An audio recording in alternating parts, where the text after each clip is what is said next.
بسم اللہ الرحمن الرحیم۔ السلام علیکم دوستو، آج میں آپ کے لیے لے کے حاضر ہوئی ہوں اپنوں کے کڑوے رویے اکثر انسان کو آگے بڑھنے کا حوصلہ دے دیتے ہیں، مگر شرط ہے کہ انسان غیرت مند ہو، جواں ہمت۔ امی میں ماموں کے گھر نہیں رہوں گا، آج پھر اشر اور جنید نے ہمیں طعنے دیے ہیں کہ ہم ان کا کھاتے ہیں۔ ان کے گھر میں آ کے بیٹھ گئے ہیں، آپ بابا کو کہیں کہ ہمیں لینے آ جائیں۔ اب ہم ان سے ان کی باتیں مزید برداشت نہیں ہوتی۔ ہم نے آج صبح ماموں کو بھی دیکھا تھا آپ کو یہ کہتے ہوئے کہ آپ یہاں آ کر بیٹھ گئی ہیں، چلی جائیں کیوں نہیں جاتی؟ آپ بابا کو بولیں ہمیں لینے آئیں۔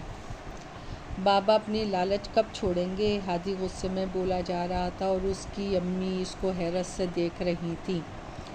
یہ 10 سالہ ہادی اپنے حالات کی وجہ سے وقت سے 10 سال بڑا لگنے لگا تھا۔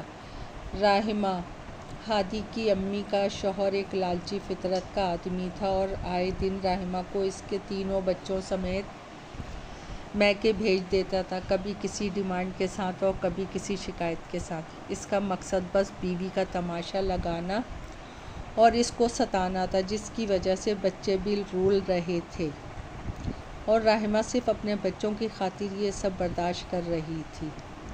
جب بھی وہ میکے آتی اس کے بھائی کا رویہ اس کے ساتھ ٹھیک نہیں ہوتا تھا، لیکن اس دفعہ تو بھائی نے حد ہی کر دی۔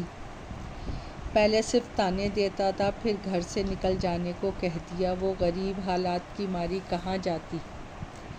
بھائی کو بولی کہ صبح تک کسی کرائے کے گھر کا بندوبست کر دو، میں وہاں چلی جاؤں گی، لیکن بھائی نہ مانا اور اس کو رات کے اندھیرے ہی میں گھر سے نکال دیا۔ تب اس نے فیصلہ کیا کہ اب وہ اپنے شوہر اور بھائی کے گھر نہیں پلٹے گی۔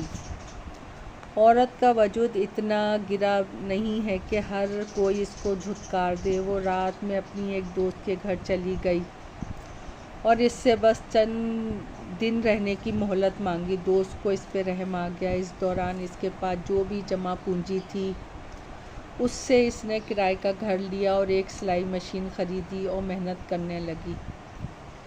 آہستہ آہستہ اس کے حالات بہتر ہو گئے اور اس کی محنت رنگ لائی۔ اب اس کے بچے اسکول بھی جاتے تھے اور اپنے گھر کو بھی بخوبی چلا رہی تھی۔ کچھ عرصے بعد اس کا شوہر اور بھائی اس کا حال پوچھنے آئے تو راحمہ نے کہا، میرے رب کا بڑا کرم ہے جس نے مجھے اپنے سوا کسی کا محتاج نہیں بنایا۔ ہمت کرے تو انسان کیا نہیں کر سکتا۔ 2 وقت کی روٹی کے لیے اپنی عزت نفس کو داؤ پہ لگانا اپنے اوپر ظلم کرنا ہے۔ میرے حالات نے اور لوگوں کے رویے نے مجھے یہ سکھا دیا ہے کہ میں دنیا میں رب کے سوا کسی اور کو اپنا نہ سمجھوں، اور میں اب اسی کی محتاج بن کے رہنا چاہتی ہوں۔ آپ لوگ جا سکتے ہیں۔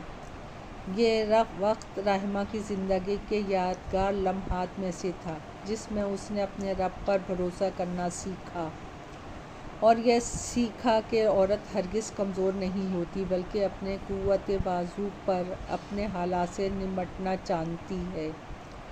اور ان یادگار لمحات نے اس کو یہ سکھایا کہ مشکل وقت میں سوائے اللہ کے آپ کی ذات کا کوئی اپنا نہیں ہوتا۔